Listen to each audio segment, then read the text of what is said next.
Topic है viroids, sorry prions.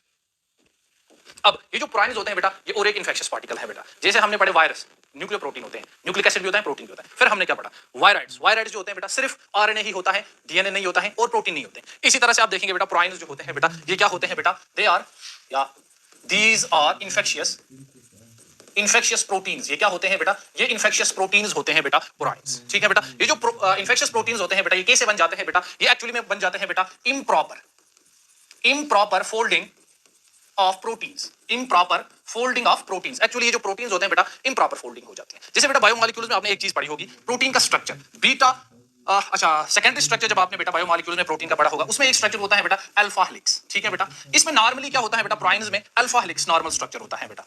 ठीक है, अच्छा लेकिन ये कन्वर्ट किसमें हो जाएगा बेटा, ये कन्वर्ट हो जाता है फिर बेटा बीटा प्लेट शीट में। ठीक है बेटा, तो आपने पढ़ा होगा अल्फा हेलिक्स भी बीटा प्लेट शीट। एक्चुअली इसका जो स्ट्रक्चर होता है ना बेटा प्रोटीन का, वो होता है अल्फा हेलिक्स, लेकिन वो कन्वर्ट हो जाता है फिर बीटा प्लेट शीट में और वो बन जाता है फिर बेटा इन्फेक्शियस। क्या बन जाता है बेटा, ये बन जाता है इन्फेक्शियस। और ये जो नॉर्मल फॉर्म यहां पर होती है बेटा, इसको हम कहते हैं बेटा पीआरपीसी। मतलब ये जो होते हैं पीआरपीसी का मतलब होता है प्राइन, सी का मतलब होता है सेल्यूलर फॉर्म। सेल्यूलर फॉर्म मतलब ये नॉर्मली सेल्स के अंदर अगर हो पीआरपीसी फॉर्म, ये कोई अटैक नहीं करेगी, कोई भी हमें बीमारी नहीं करेगी, दैट्स अल्फा हेलिक्स वाली। लेकिन जब ये बीटा प्लेट शीट में बन जाती है बेटा, तो इन्फेक्शियस बन जाती है, तो आप इसको कहते हैं बेटा पीआरपीएससी। एससी का क्या मतलब होता है बेटा, ये होता है स्कॉर्पी। ये स्कॉर्पी क्या है बेटा, ये एक डिजीज है जो इसकी वजह से काज होती है, दैट्स ये हो गया इसकी। अब आगे देखेंगे बेटा लास्ट में इसका डिजीज काज ये क्या क्या करता है बेटा। तो टॉपिक मैंने लिखा था डिजीज काज। ह्यूमनिज्म में अगर हम देखें बेटा, ह्यूमनिज्म में ये दो डिजीज करता है, एक होता है बेटा कुरू डिजीज। ठीक है बेटा, ये ह्यूमनिज्म में ये डिजीज होती है बेटा, कुरू डिजीज जो होती है ह्यूमनिज्म में होती है बेटा। अच्छा बेटा, और एक डिजीज भी होती है ह्यूमनिज्म में, लेकिन मैं अभी भूल गया हूं। तो दूसरी डिजीज जो होती है बेटा, ये होती है हमारे जो होते हैं बेटा बोवाइन एनिमल्स। बोवाइन क्या होते हैं बेटा, जैसे हमारे पास काऊ हो गई, बफेलो हो गई, इनको हो जाती है बेटा एक काऊ डिजीज, इसको कहा जाता है मैड काऊ डिजीज।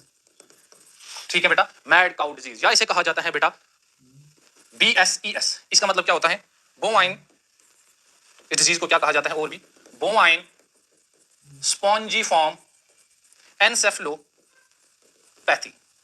ये किन में होती है बेटा, बोवाइन्स में। इसी तरह जो होते हैं बेटा शीप में हो जाती है बेटा डिजीज स्कॉर्पी से कहते हैं बेटा। तो हाँ, एनिमल्स में जो डिजीज मैं भूल गया था उसे कहा जाता है बेटा क्रुट्सफेल्ड डिजीज, जैकॉब डिजीज।